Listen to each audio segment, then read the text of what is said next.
Grow Great is a city government leadership podcast with Lisa Norris and me, Randy Cantrell. Each week we share insights, experiences, and wisdom to help you and your leadership grow great. Our website is growgreat.com.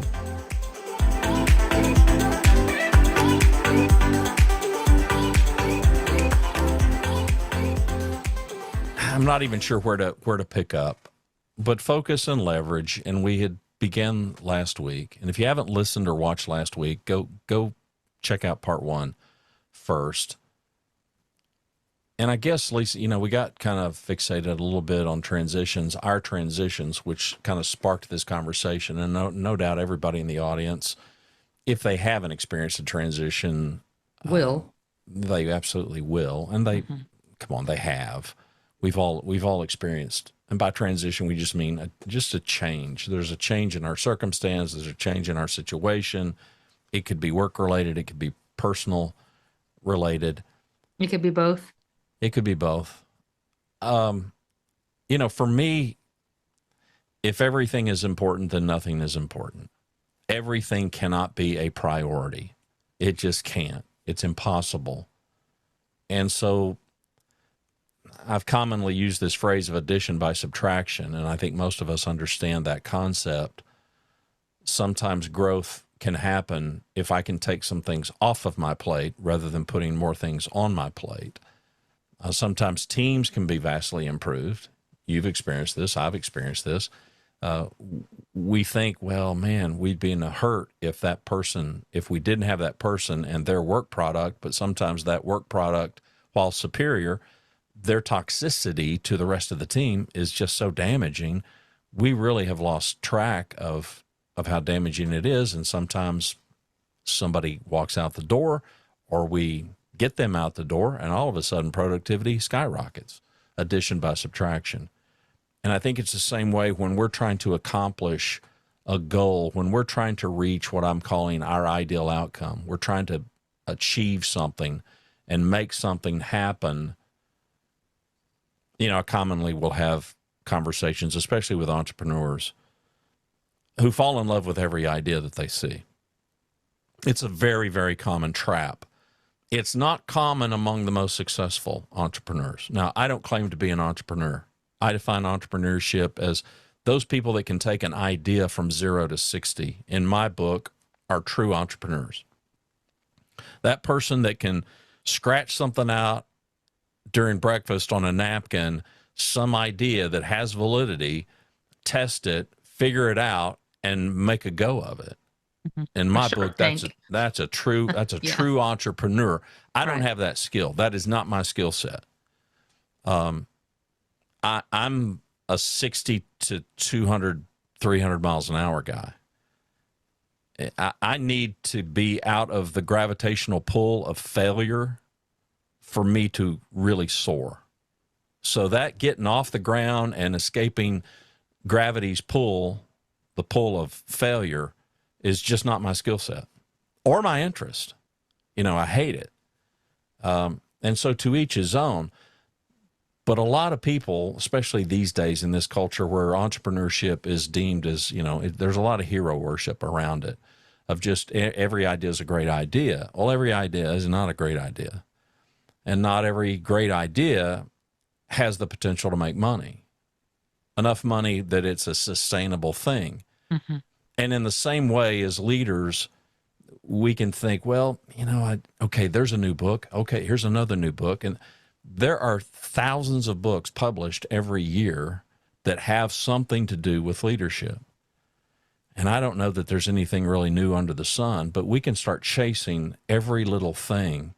I remember having a conversation a long, long time ago. This was back when Six Sigma was kind of a big, it's still a big thing. But it was first kind of rearing its head because Jack Welch at GE had implemented it. And you've got Lean, you've got Agile, and you've got EOS. And there's a boatload of those kinds of tools out there. And I'm not pro one, negative another. But I've read enough research, and it's interesting to me that high-performing cultures pick one. And it's fascinating to me, and I've seen this in cities as well. they get fixated on one and they go a little bit with it. And then, hey, here's a new one. This one's better. And then they dive into that one for a little bit. And then they dive into this other one for a little bit. Or they got a city manager who's a reader, or they got an assistant city manager or deputy city manager who's a reader, and they've discovered some new book, and that now that book, that's the latest greatest thing. And God forbid if the person goes to a seminar, then the troops are like, well, they're going to a seminar, so they're going to bring something else down the pike. When research has proven that if we pick a horse and we ride it, it will work. Performance goes up. High-performing cultures tend to happen. It doesn't matter. Lean, you like lean? Go lean. You like agile? Go at. You like Six Sigma? Go Six. Whatever. Pick one. Stick with one. And it's funny how that works. And that's kind of the point here of how scattered do we want to be? How much do we want to diffuse our energy and our focus and our attention and our effort? Or would we rather leverage the few things, take an aim at a few things, and really push those across the finish line and make a go of it, and then make that sustainable, make that some habitual thing. So Grand Prairie, we've talked about, and then I'll shut up. We've talked about, Grand Prairie has got this Grow Me Grand program of leadership training, which is great and wonderful. And as far as I know, I don't know anybody else that's doing something quite, and I don't mean this, I mean this in all the best ways, as formal, as dedicated as that. And it's great and wonderful, but we all know that it's great and wonderful as it feels and as it looks like. It's going to be more great and wonderful as it's being implemented, as people are actually doing something with it, which is also kind of the focal point of this conversation. Go ahead. Yeah. And, when you talk about focus and leverage, you talked about in part one, we kind of talked about all the plate spinning, things like that. And here you talked about just focus on one thing, Six Sigma, agile, whatever. I believe that's true because just having experienced, I've gone through differing leaders, differing the culture. There's been culture shifts in my 27 years. And if you get too sporadic and I call it throwing mud at the wall to see what sticks, just keep throwing stuff to see what's going to stick, people get tired. You just get tired. You don't have the energy. It's depleted to continue really a great focus. And what's so great when you have the culture to start with, just, I call it getting back to the basics of focusing on the things that matter and changing one thing at a time and really doing that well. And then what do we need to focus on next? When there's a specific focus and a collaborative effort as a team to move forward and know, okay, this is what we're doing. And it can be several items. It's just not so many that you feel like you can't ever accomplish one well. That's where the difference lies to me. Let us do one or two things really well, even if many departments are working on it. That's how Tom started it. When he started Raving Fans back in 1999, when he started, first we got the mission and the vision. We established that, published it, did everything around that, recited it. He quizzed us on it. That took a year. I mean, and he had us all involved in creating a mission statement that we all bought into. And then as it evolved over time, it was like, now let's get a recognition program around it.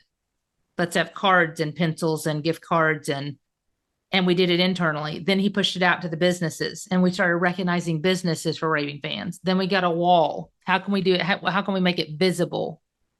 You see what I'm saying? Yeah. But he didn't do all that year one in 1999. Yeah, well, you can't. It was like a 7 or 8 year plan where it kept evolving and it becomes who you are. Like the words just spit out of our mouths and we're in 2023. Yeah. We are all about Raving Fan service. We are all, that's the words that just come out. We want to create Raving Fans. Are we creating Raving Fans? That's what everybody is focused on. It doesn't matter if you're in the animal shelter at Prairie Paws, if you're a maintenance worker on the streets, or in the parks department, litter crew, they want to create raving fans, and that is their entire focus for the citizens, for the community, et cetera. And Grow Me Grand's the same. It's just another level of it. How can we create better leaders? And same thing, we're focused on one thing at a time and improving. And we're in what are we in, year 2 now? Year 3 of the class? Yeah. Going into year 3? Speak to, I'll throw two words at you: systems or processes. Speak to how you feel those apply to this conversation. So as we're looking at saying yes to some things, no to other things, we're letting go of some things so that we can grab a stronger hold of other things. How do you think about systems and processes and their role in that, especially as we're trying to develop some new habits? And if you can't, I mean, and I'm curious. I mean, back when Tom started the Raving Fans thing, that first year, I would suspect that, the systems and processes were in the early developmental stage. But at some point, these things become habit. These things just become ingrained in us. It's just what we do. Well, it's so interesting, Randy, because as he talks about this, and Bill Hills, our newest city manager, very much like Tom, high compassion, high out of the box thinker. I mean, he has just got a passion for the city. He's been here 30 plus years, longer than I have. And he's very much focused on this. In fact, we just talked about this today, but going back to the way Tom did it, which gives a great example.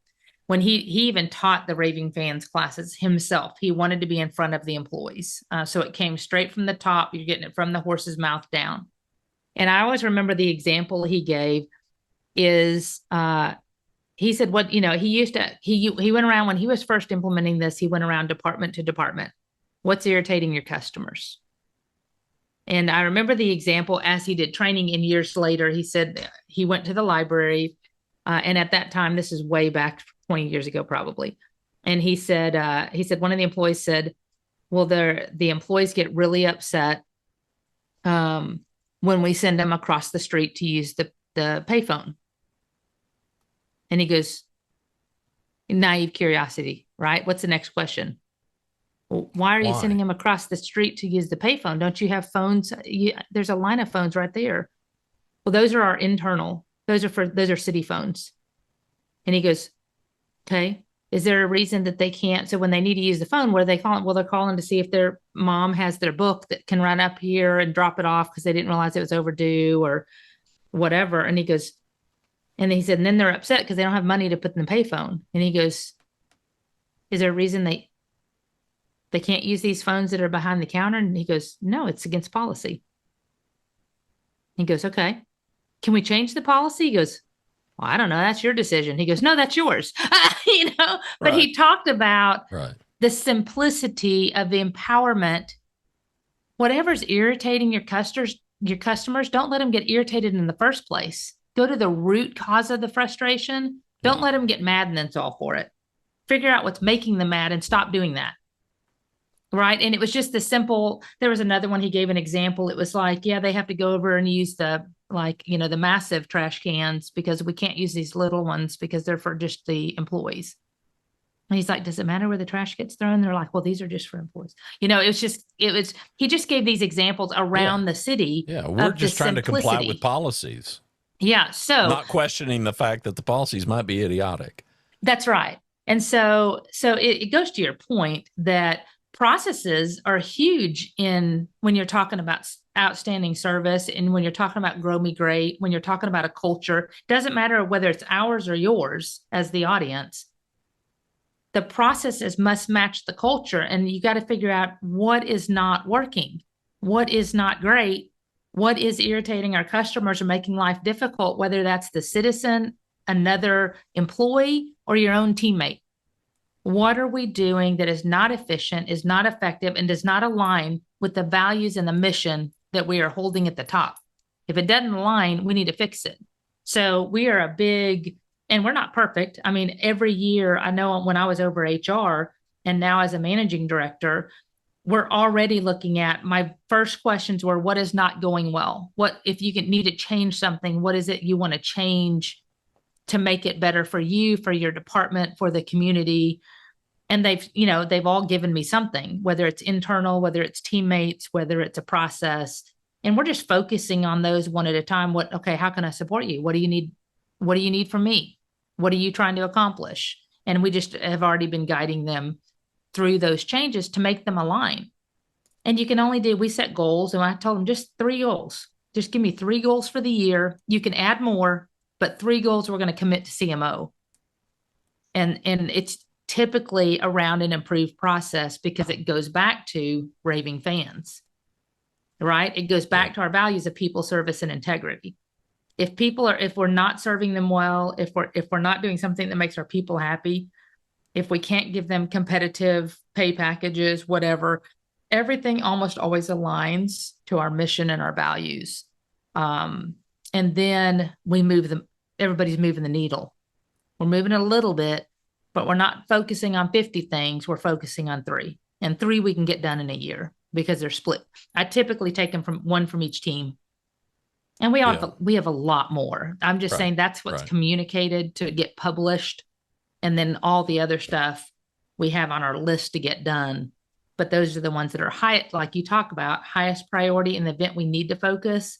We focus on those first, then everything else falls behind it because we can leverage more. Yeah. Right? That's right. When you have a focus. I mean, it goes together exactly like you've said. I would introduce to the audience, the concept, the idea of triage. So any of us who've gone to an emergency room, we have experienced this. And I get that, okay, today we got all these urgent care places and might not be quite, but even they have to triage. Mm-hmm. If you go to any of these places and there's a crowd, if it's not a crowd, then all bets are off because you walk in, they take you right away. But you could go to an emergency room, especially on, a weekend at night when it's busy, and depending on the nature of your malady, let's assume that your malady is something relatively not bleeding or breathing. Yeah, then you are going to be assessed the minute you walk in that door. And they are going to make some decisions. Now, we're not talking about customer service and you being happy that you have to sit there while somebody who may be fighting for their life is back behind those doors, and you can't see that going on. Right. They have become the priority. Sorry, but the world doesn't revolve around you and your hangnail. It revolves around that person back there who may be in cardiac arrest. Sure. Because they have this room full of people who need their attention. They know that, but there's this one. This is now life and death. That's right. We have a similar thing happening with us in our lives, professionally and personally. We have stuff that bubbles up and it becomes urgent, which necessarily makes it important. Then we have other things that are important, and that may necessarily make them urgent. Mm-hmm. They don't necessarily have to be the same. We have the capacity to make things that are so low level and so unimportant. We as leaders, as managers, we can make those urgent. It could be a pet peeve. It could be any number of reasons that we do this. We put tremendous focus on something that even if we achieve the ideal outcome, we haven't moved the needle at all. Yeah. So I would question, well, so why leverage all your resources? Why should ER leverage all of their resources for, a young man or a young girl that comes in with a broken arm when they've got people that are losing blood, people whose hearts are out of rhythm, people who are in a life-threatening situation? We would look at that and think, well, that's just colossally stupid. But we do it. Most of us are in organizations that do that with regularity. And that's what I mean by systems. They have got a system in place where they triage. They know what they're looking for. They are looking for life-threatening events. Not a life-threatening event? Okay, well, now let's look at the severity of it. I mean, a person could have a broken bone sticking through their skin. That's severe. May not be threatening their life, but that's way more severe than a fracture. A sprained ankle. Even a sprained ankle that you can't tell if it's broke or not. Yeah. Right. So Yeah. our ability to assess those things and to have systems in place that will do that. And here's the reason that I would encourage everybody to focus on the systems and the processes is, number one, our people need it. Our teams need it. They need to have confidence that they know what they're doing. You go to any ER anywhere in the world, and they're going to be doing what I've just described. There's protocols, there's processes, right? Why is that? Because they have collectively learned, there are people that are in deep distress physically, Sure. and we've got to take care of that. They become the priority. And now all the things are put in motion. There are many other systems that are way above my pay grade that they know what to check for. Is it a heart issue? Is it a loss of blood issue? These are different things. Is it a brain situation? What is it? You know what? And it's so interesting, Randy, as you talk about that, because what I have found over time, I don't know if you found the same thing. I'd be interested in your perspective. What I've found is often leaders believe that their people know the processes, that they know the protocols, that they know the processes, and are all following the processes. And one of my big Do you think statements, is that because they have a process, or is it because they just think that they instinctively or experience-wise they should know? What I've often found is they think they know. They think it was taught. They think it was shown. They think it was demonstrated, or they think it should be natural because it's natural for them. Yeah. And so that's where I have 9 times out of 10, there is a breakdown between what I believe to be true. We talked about perspective and perception that we're going to have for another episode. Yep. But because my perspective is that's easy. And everybody knows that. And why wouldn't you know that? You have to go back to the basics. And I always say, inspect what you expect. Do you know where to find that? Are you aware of the process around that? Well, here's what I know. What do you believe the process is? And then blah, blah, blah, blah, blah. And you'll immediately find a disconnect. And I'm like, how did you gain that information? Well, I never was taught. I just had to learn it. And I watched so-and-so and read this old SOP from the 1990s. And you know what I mean? It's just, they're trying to do their best. Yeah. But what we think they know, they just don't know. And I have learned over time so much to not get, when I was a young manager, I used to just get so frustrated going, why didn't they just go look at X? Why didn't they just go? And then I realized, you know what? They didn't even know where to go. They didn't even know that X existed. Exactly. Because nobody told them. And we thought that everybody knows where X exists, to go look at. So we put together, you talk about processes, we put together a resource guide. Here's where this is. And we have them sign off on it, that we taught it. Not for them so much as it is for us to know we taught them so they could succeed. Right. And the learning curve is less. Processes are important. Even more important is making sure that through curiosity, we're asking the right questions to make sure those processes are in place and followed. You know what I mean? It's just unbelievable how many times, because it came easy to me, I think somebody else should know. And you have to take a step back and ask the questions and make sure they understand those protocols in place. That's how it's lost in translation. Yeah, that's right. And this speaks to why people get this speaks to why the effort gets diffused and people go chasing because they don't know. That's right. Unless I know, if I'm in ER and I don't know the triage protocol, okay, well, why are you putting your effort on this child with a sprained ankle? They were the next person that came in. Seemed logical. Okay, but that's wrong. Yeah. That's wrong. We've got 3 other people back here that are fighting for their lives. This kid with a sprained ankle is not fighting for his life. He's screaming and he's not happy. Yeah, so yeah, that's where the focus and the leverage gets completely wiped out. Yeah. In my experience, is because we don't back up enough to say, okay, can we get our focus where it needs to be, which is completely on us as leaders to establish what's important. Right. And not only do that, but support the team. Right. Well, yeah. So you have to support them in the effort rather than criticize. And secondly, what I found to be important is you have to not only educate them and inform them, you have to make sure they understand. So when I'm teaching something, or when you talk about focus, when I'm trying to make a point about something that's important to me or important to our team as a whole, I often will have them, I'll say, so tell me what you heard, right? To check, and I always tell them, it's to check understanding, not to put you on the spot, but I want to understand, because if there's a gap, let's solve it for it now versus when we're in the middle of the fire and I realize you don't know how to use the fire hose. Yeah, well, it's the show me step. And most people that do any kind of training, they don't do that. They just think a regurgitation of the stuff is necessary, trained, sign off, done. Okay, Yeah. well, now ask them, okay, here's what we went over. Everybody understand? Every hand is going to go up. That's right. Now say, show me, and you will find out how well they understood. Yeah. And you will how probably find how out well that you do you think they understand? It's Yeah. about a third of them, right? Well, I and think it's not because they don't try.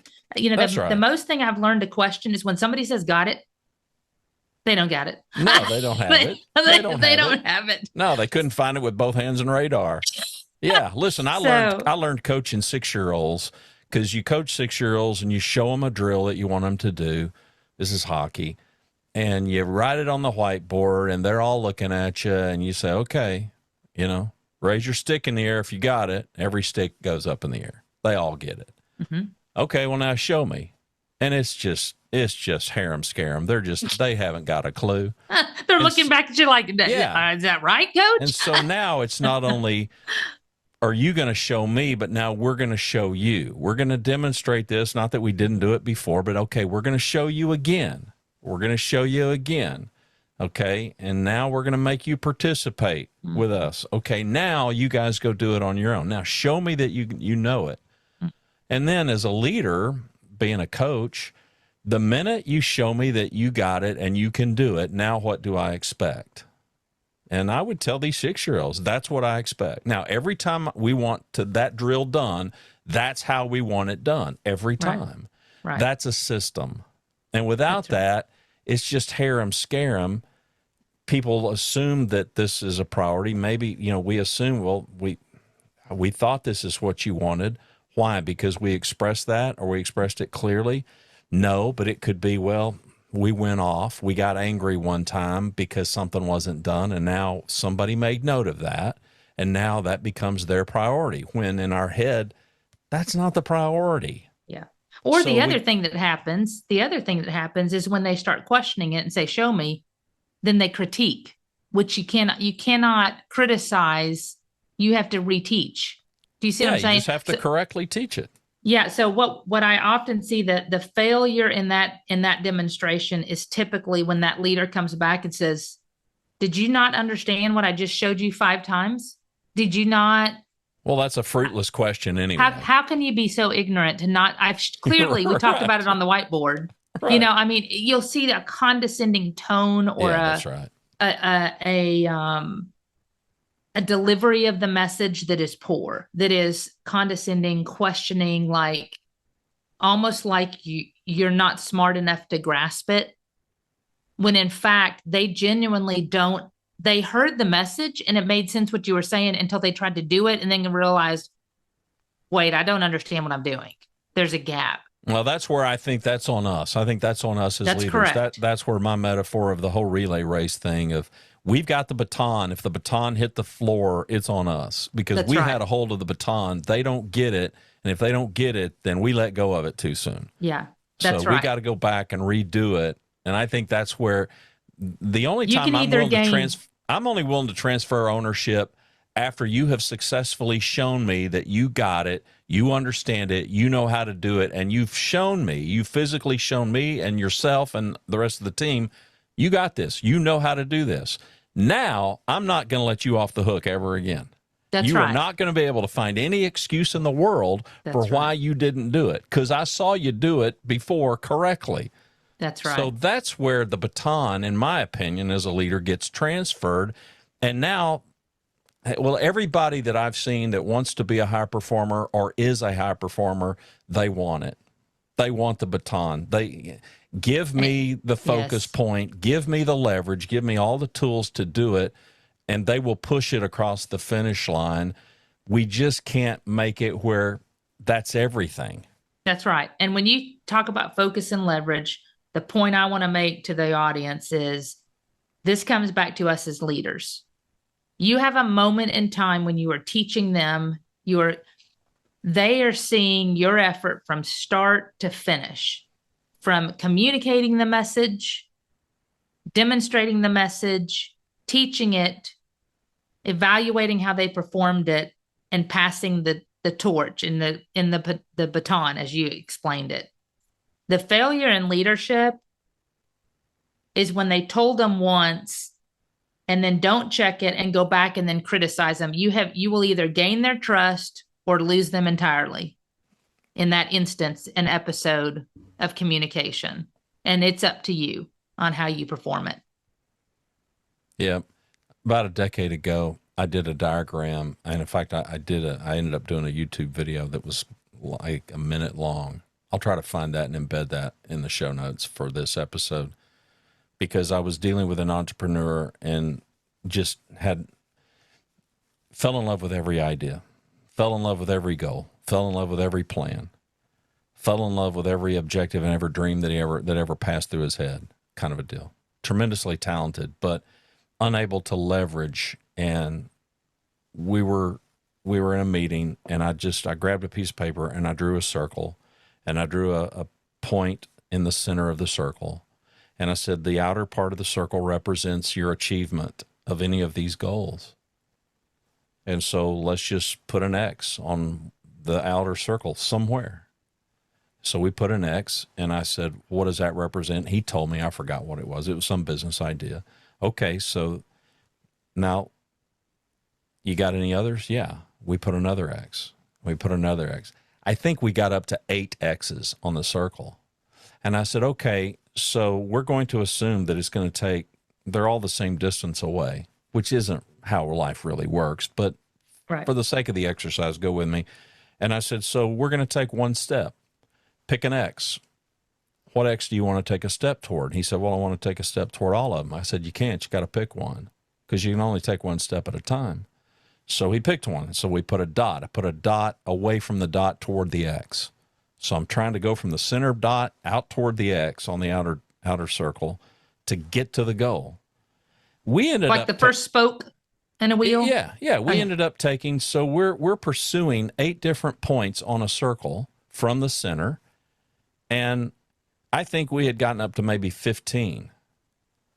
And one was maybe one step ahead of any of the rest, but we weren't very close on any of them. And I said, if we took all of these, so I took all of those, and I said, so 15, and we did out 15. I said, you realize 15, take all of the effort toward 4 or 5 of these goals out of 8, and you would have achieved one of them if you would have just put your focus and leveraged your attention on that one. Can we accomplish that? Can we get to that one?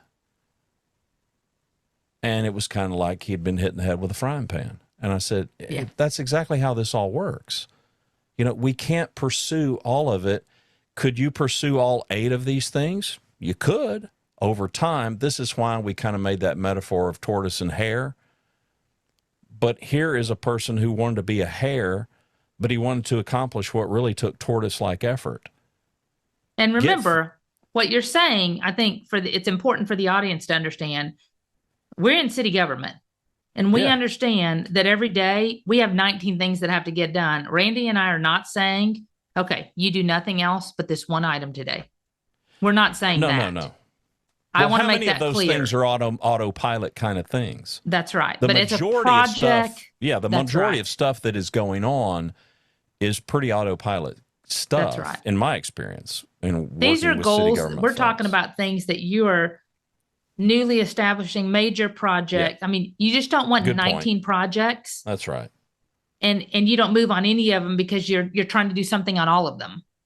Right. Pick one, pick 3 for the year, and you focus on one project at a time, move through it. Or pick 3 and you have a team assigned to it, and they're working on that.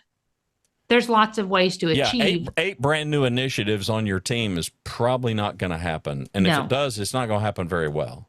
No, That's no. the reality. Yeah. But I Yeah. wanted to make that clear. No, Randy's not that's saying right. That's he right. thinks we have so much time that we can focus on one project a year. That's right. In a day, we have 50 things we need to get done. We all recognize that. Well, and But we're all doing the work of multiple people. And that's it right. doesn't matter who you are or where you are. You are That's doing the right. work of multiple people. If you aren't, you're not employed.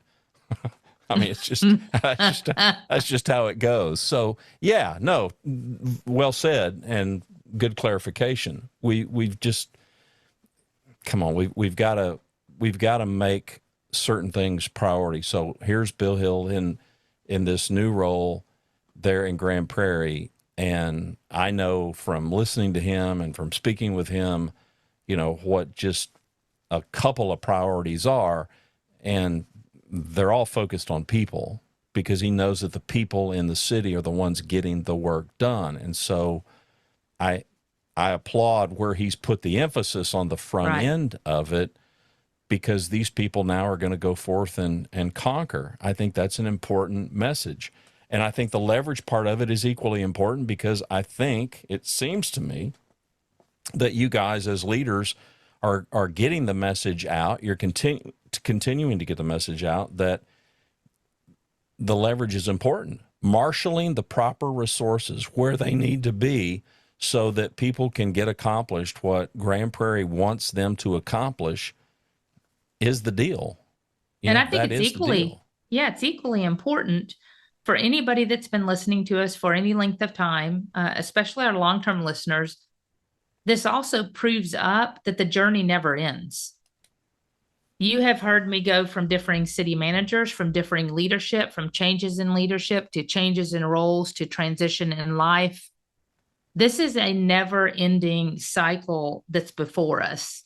So that road can be different for everyone. Mine has had road bumps, obstacles, U-turns, right? Well, I've gone through the mountains. I've had pace is stops. frenetic for you. The Yeah. pace is frenetic for everybody that we know in this space. And I got news for you. It's not just this space. I mean, private sector, the pace is frenetic for everybody. And I do think that contributes to some of the hair on fire, everything Right. is important mindset that I think is derailing an awful lot of leaders, because it's demoralizing to teams who are trying their best to just figure this out. We're trying to figure out how to please the boss, how to make things happen that the boss wants, how to achieve the priorities. But in so many cases, we've got leaders that are making everything the priority, and people are exhausted by that. How do you make that happen? Yeah. How can I be world class at 10 things at the same 10 brand new things at the same time, when maybe there are 10 things existing that I'm already struggling with?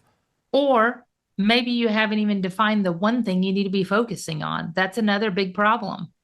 Yeah, it's If you huge. haven't defined it, It's huge. you need to. But in our head, we think we have. That's to your right. point. We think everybody knows what Yeah. they should be focused Yeah, on. they know what's important to me. Well, Yeah. Are you sure?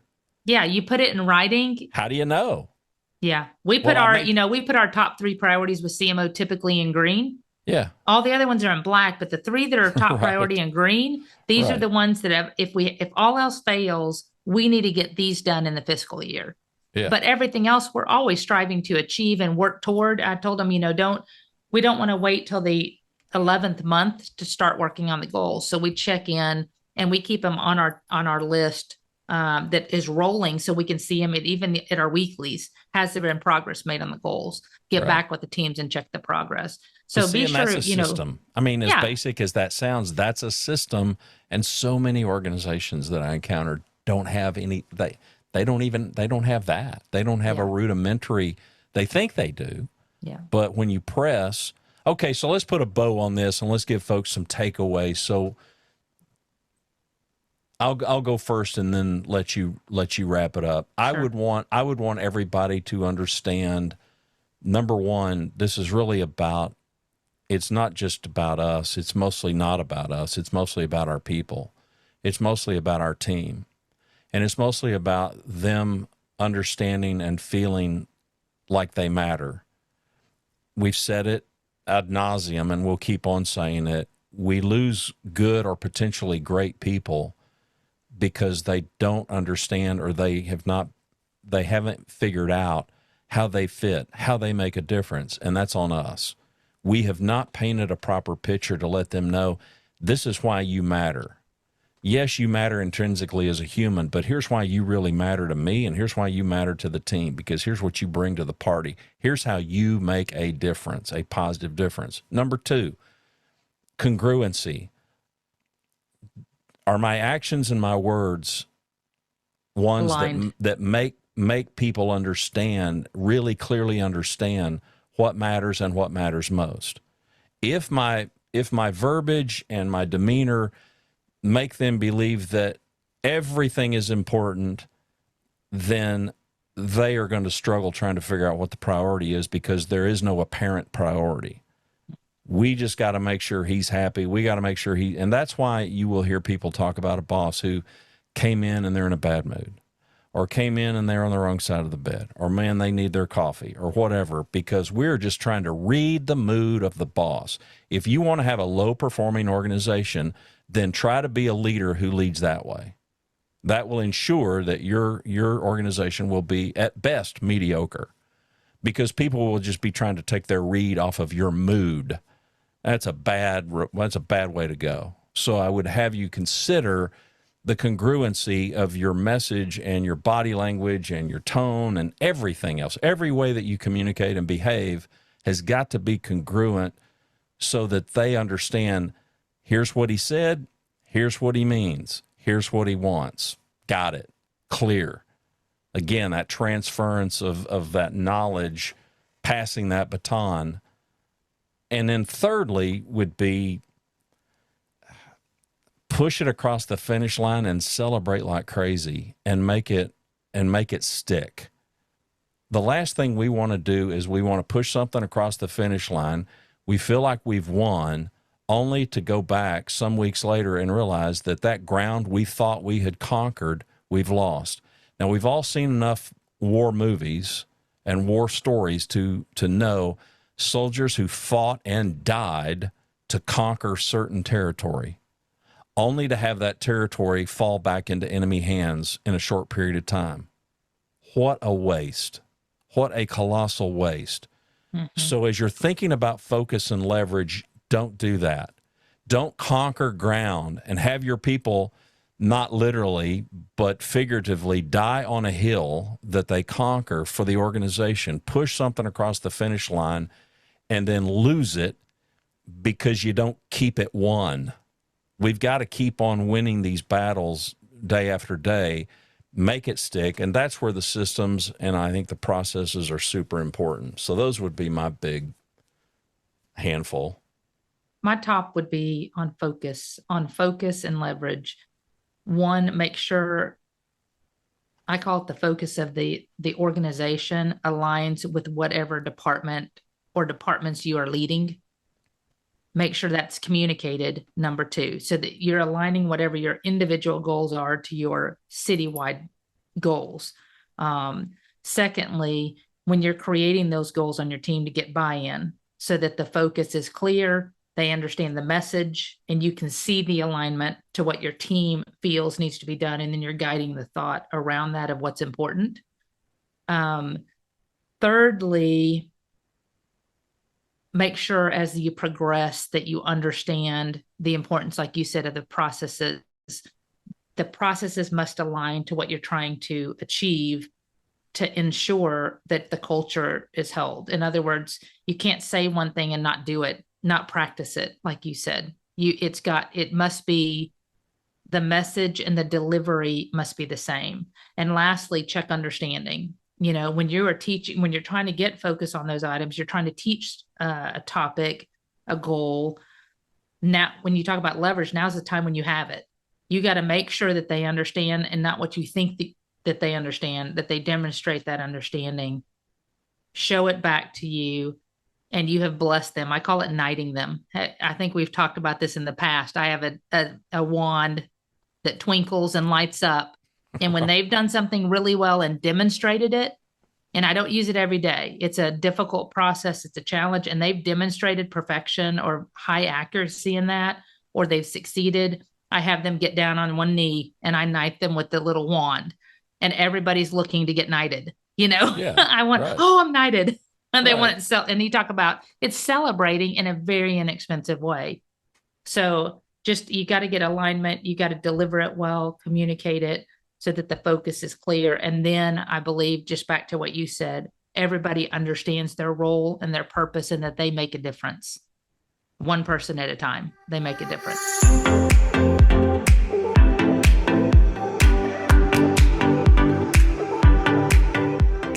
Thanks for watching and listening to Grow Great, a city government leadership podcast.